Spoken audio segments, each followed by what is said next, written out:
आखिर कलश में ऐसा क्या है? कलश के अंदर आखिर ऐसा क्या विराजमान है कि 33 कोटि देवता उस कलश के अंदर आकर बैठ जाते हैं महाराज?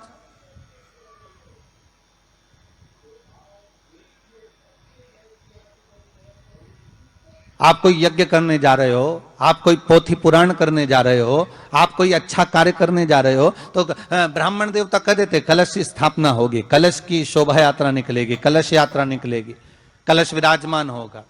और आज हर की पौड़ी पर, प्रयागराज में या उज्जैनी में, नासिक में जो बड़े बड़े कुंभ के मेले होते, कुंभ का मतलब भी तो कलश से होता, उसकी महत्वता क्यों है?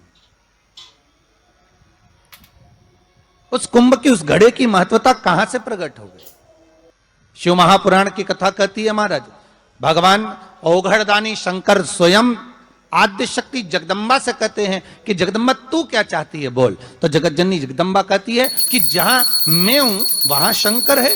ये आपने कह दिया, पर जहां शंकर है वहां पार्वती का होना जरूरी है। उसके लिए सिद्ध करने के लिए एक स्थान ऐसा बनाया जाए जहां पर शंकर विराजमान है और शंकर के साथ पार्वती विराजमान है। तो शिव जी ने कहा पार्वती, उसके लिए मैं तुझे एक सुंदर कलश का निर्माण कर देता हूं। दुनिया का रचनाकार, दुनिया की रचना करने वाले महाराज, संपूर्ण ब्रह्मांड की रचना करने वाले, जिनको भगवान शिव ने स्वयं ब्रह्मदेव से कहा है कि ब्रह्मा जी तुम सृष्टि खंड को आगे बढ़ाइए, सृष्टि की रचना करिए। और आज ही के दिन, यही चैत्रीय प्रतिपदा के दिन,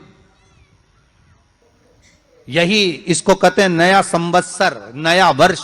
हिंदू धर्म में क्यों कहा जाता है? आज ही के दिन ब्रह्मा जी ने महाराज सृष्टि की रचना करना प्रारंभ करा था। आज ही के दिन भगवान शिव और ब्रह्मा का संवाद हुआ था। सीधे भगवान शंकर ब्रह्मदेव के पास जाकर बोले थे, हे ब्रह्मदेव आप सृष्टि की रचना करिए। तो ब्रह्मा जी ने पूछा था, सारे नक्षत्र आपने बनाए, सारे दिन आपने बनाए, सारी घड़ियां आपने बनाई, सारा पल आपने बनाया, मनुष्य की श्वास गिनती, काउंटिंग, अर्थात मनुष्य के शरीर की रोमावली, ये सब आपने निश्चित करी है।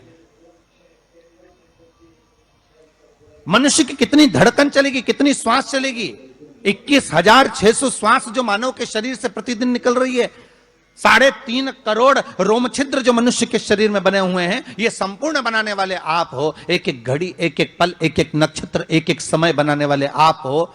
हर श्वास को बनाने वाले आप हो। तो आपसे मुझे कहना है कि एक निर्माणकर्ता ब्रह्मदेव, आप ब्रह्मा जी करें तो एक काम करो ना कि सृष्टि की रचना भी आप करो। भगवान ब्रह्मा ने शिव जी से कहा कि सृष्टि की रचना आप करिए।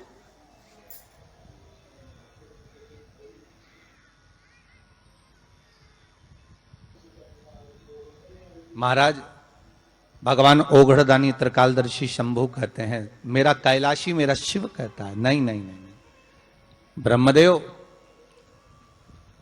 सृष्टि की रचना करने को तो हम कर दें, मना नहीं है, पर भगवान विष्णु की नाभि से आप प्रकट हुए हो। भगवान शेषनाग की सैया पर शयन कर रहे हैं, और भगवान जब शेषनाग की सैया पर शयन कर रहे हैं, उस शेषनाग की सैया से सोते हुए भगवान ने अपने नाभि कोश से आपको प्रकट करा है कमल के पुष्प के ऊपर। और आप भगवान की अंतः नाभि में, ब्रह्मदेव ना जाने हजारों वर्ष तक आप नाभि में प्रवेश करते गए, हजारों वर्ष तक आप नाभि के अंदर जाकर साधना करते रहे, और साधना करने के बाद भी आपको यह पता ना चल पाया कि आपका प्रागट्य बिंदु क्या रहा। ब्रह्मदेव सृष्टि की रचना आप करिए।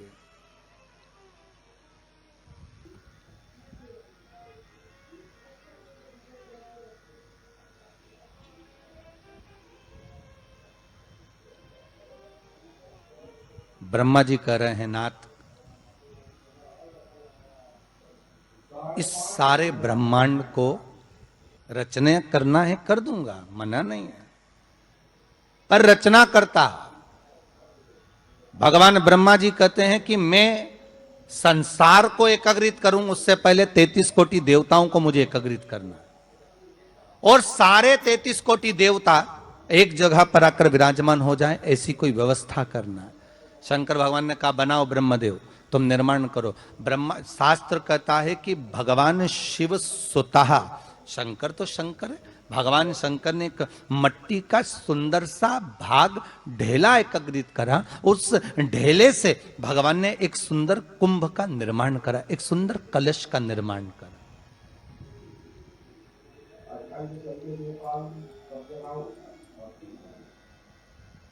देखिए कितनी सुंदर कथा है।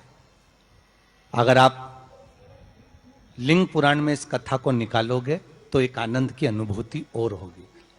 अगर किसी के मन में संशय हो कि यह कथा कहां से ली गई है, तो लिंग पुराण में से आप इसको निकालिए।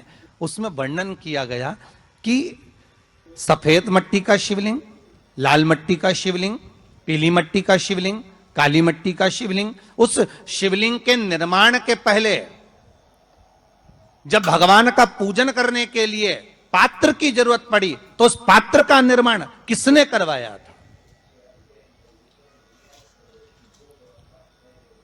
और सबसे पहला पात्र निर्मित, सबसे पहला पात्र का निर्माण, ये तांबा, सोना, चांदी, पीतल, इनके पात्र तो बाद में बने साहब। सबसे पहला पात्र बना ही काय का था? जम के बोलिए जरा, काय का बना था? सबसे पहला पात्र था ये मिट्टी का। आज भी हिंदू धर्म में भले तुम्हारे घर में सोने के कलश हो, भले चांदी के कलश हो, भले तुम्हारे घर में पीतल और तांबे के पात्र रखे हो, पर आज भी अगर ब्राह्मण कहेंगे कि हमें कोई यज्ञ करना है, अनुष्ठान करना है, हमें ये स्थापना करना है, तो ब्राह्मण एक ही बात कहेंगे कि तांबा, पीतल, चांदी के हमें पात्र नहीं चाहिए। ब्राह्मण कहेगा मैं मिट्टी के कलश लाकर रखो।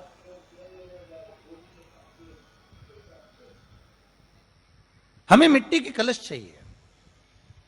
और कितना बड़ा प्रमाण है जी, शास्त्र का प्रमाण देखिए कितना बड़ा है। आप किसी दूसरे घर में जा रहे हो, आप अपना घर छोड़कर और दूसरे मकान में जा रहे हो, और आपको लगा कि मैं इस घर में अब 15-20 दिन नहीं आऊंगा, 1 महीना नहीं आऊंगा, तो शिव महापुराण की कथा कितना सुंदर कहती है कि अगर आप जा रहे हो और आपको ऐसा भय लगता है कि इस मकान में कोई दूसरी प्रवेश ना करे, कोई दूसरा जीव ना आ जाए, इस मकान में कोई अंतरात्मा ना आए, इस मकान पर कोई टोना ना करे, इस मकान में कोई टोटका ना करे, इस मकान में कोई जादू ना करे, तो उसके लिए शिव महापुराण की लिंग पुराण वर्णन करती है कि मात्र एक मट्टी का कलश, उस मट्टी के कलश में एक महाराज थोड़ा सा